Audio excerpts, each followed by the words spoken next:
అన్నలు చంపలేదు, నువ్వేం చంపుతావు? రాజా, నేను వాడిని చంపేస్తా. వాడు బలము అవసరం లేదు, వాడి శక్తి అవసరం లేదు. గుర్తుపెట్టుకోండి, చాలా మంది మన బలము మన శక్తిని పట్టుకొని అతిశయపడతారు. అయితే రాజు అన్నాడు, చూద్దాం మరి. ఆ రాజు కడగమెత్తే కింద పడేసాడు. డాలు పట్టుకోమంటే అది సాధన అయితే లేదు. ఏం పట్టుకుంటావు? నాకేమద్దు అన్నాడు. నేను గొర్రెలను కాసే ఒడిశలు, తెలుసా మీకు ఒడిశలు? హల్లెలూయా, హల్లెలూయా. అయితే ఏం చేసిండు? సరే అంటే ఇతను ఏం చేసిండు? ఒక్కసారి పరిగెత్తాడు. రాజు నిరాశపడ్డాడు.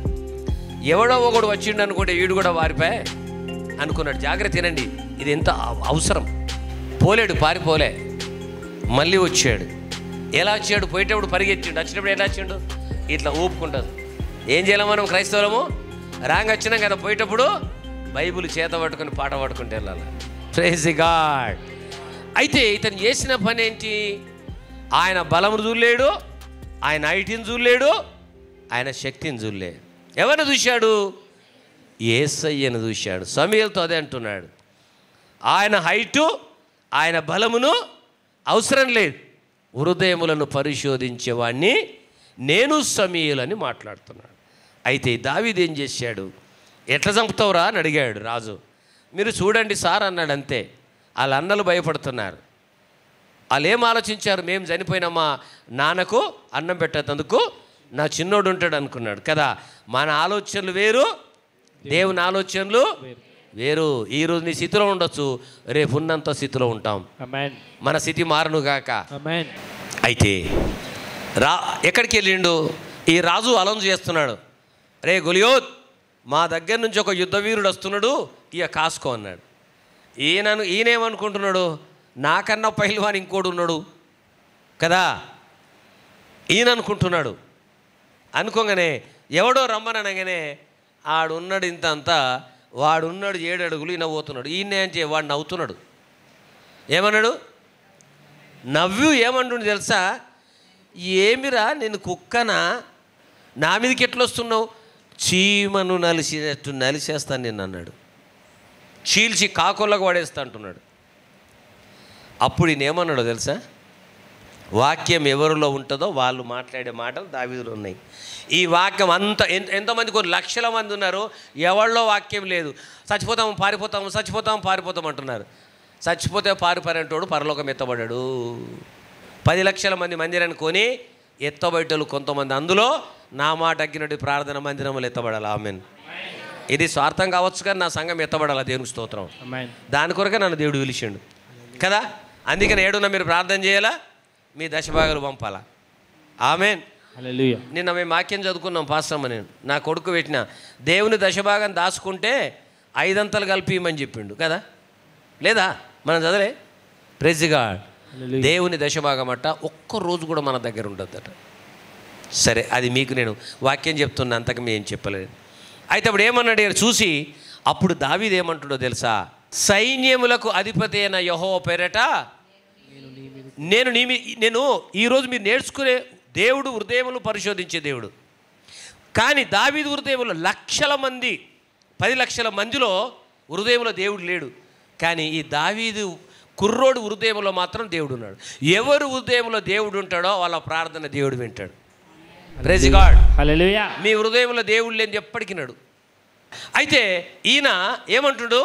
సైన్యములకు అధిపతి అని యెహోవా పేరట నేను యుద్ధం చేస్తున్నా. Praise God. హల్లెలూయా. మనం కూడా సైన్యములకు అధిపతి అయిన యెహోవా పేరట, అనగా యేసయ్య పేరట ఈ ల్యాండ్ను అడుగుతున్నాం, భూమిని అడుగుతున్నాం, మందిరం కట్టమంటే అడుగుతున్నాం అని చెప్పండి. 10 లక్షల మంది సంపాదించి మనం సంపాదిస్తాం. ఆమెన్. కానీ ఇచ్చినాక మళ్ళీ హైదరాబాద్ వారిపోదు, నాదనద్దు. మళ్ళీ ఇచ్చినోడికి ఇగ్గుకోవడం కూడా బాగా తెలుసు. ఆమెన్ కదా. Praise God. అయితే ఈయనను చూసి వెళ్ళి ఒకటే అన్నాడు, ఈరోజు దేవుడు నిన్ను నాకు ఎంత ధైర్యం అండి! ఈ దినమున దేవుడు నిన్ను నాకు అప్పచెప్తాడని చెప్తున్నాడు. అంత ధైర్యం కండి. నేను నిన్ను చంపిని తలను నరికేస్తానంటున్నాడు. ఈరోజు లోకం మొత్తం తెలుసుకున్నది, 90,000 మంది ఇజ్రాయేలు ప్రపంచమును గడగడ వణికిస్తున్నారు. ఎందుకు తెలుసా? దాని చుట్టూ దేవుడు కాపుదల ఉందన్న. ఇంకా 4 డేస్లో చూడండి ఏం జరుగుతుందో.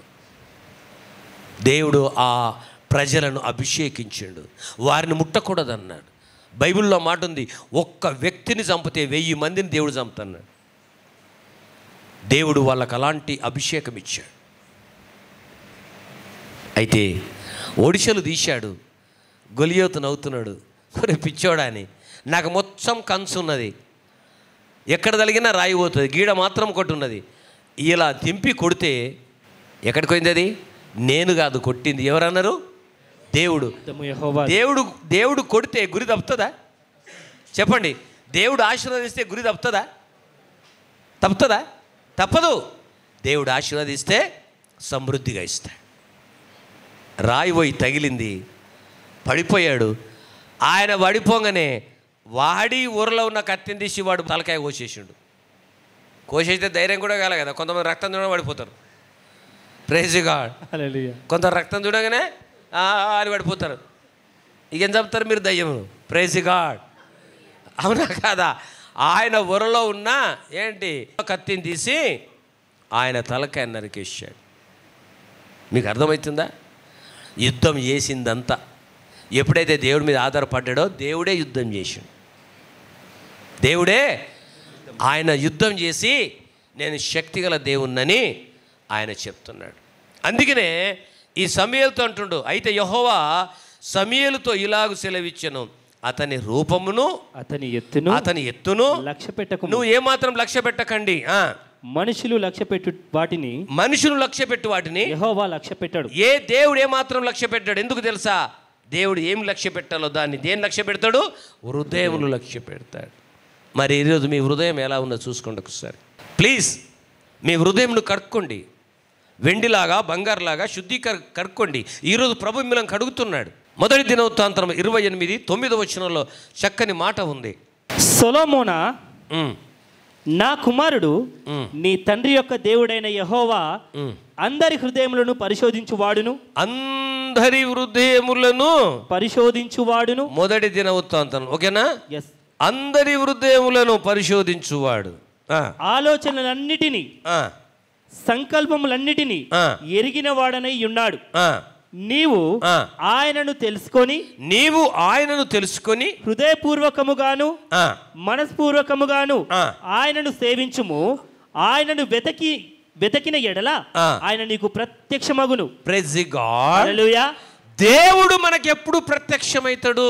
దాని ముందు ఏమన్నది? హృదయపూర్వకంగా మనస్పూర్వకంగా ఆయనను సేవించినప్పుడు.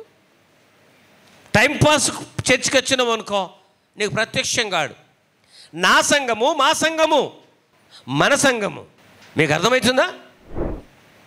ఎప్పుడైతే నీవు ఈ మాట ప్రకారం నువ్వు నడుస్తావో, దేవుడు చెప్తున్న మాట ఏంటంటే నేనే మీకు ప్రత్యక్షమవుతా. Praise God. హల్లెలూయా, హల్లెలూయా, హల్లెలూయా, హల్లెలూయా, హల్లెలూయా. నేను నీకు ప్రత్యక్షమైతా. చదువు. నీవు ఆయనను విసర్జించిన ఎడల. ఇక్కడ చెప్తున్నాడండి, ప్రత్యక్షమైతానంటే సంతోషం ఉన్నది.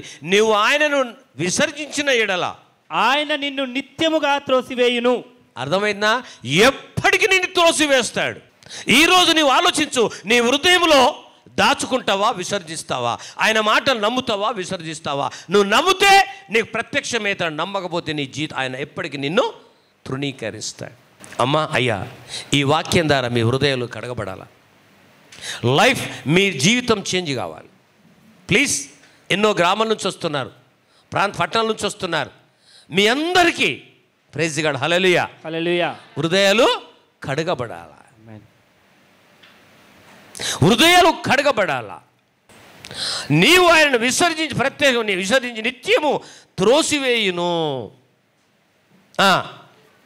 పరిశుద్ధ స్థలముగా ఉండుటకు ఒక మందిరమును కట్టించుటకు యెహోవా నిన్ను కోరుకొనిన సంగతి మనస్సునకు తెచ్చుకొని ధైర్యము వహించి పని జరిగింపుము. Praise God. హల్లెలూయా. అయితే ఇక్కడ ఏమంటుంది? ఇక్కడ మందిరములో పరిశుద్ధ స్థలముగా ఉండుటకు ఒక మందిరం కట్టించుటకై యెహోవా నిన్ను కోరుకొనిన సంగతి మనసునకు తెచ్చుకొని ధైర్యము వహించి పని జరిగింపు. హల్లెలూయా.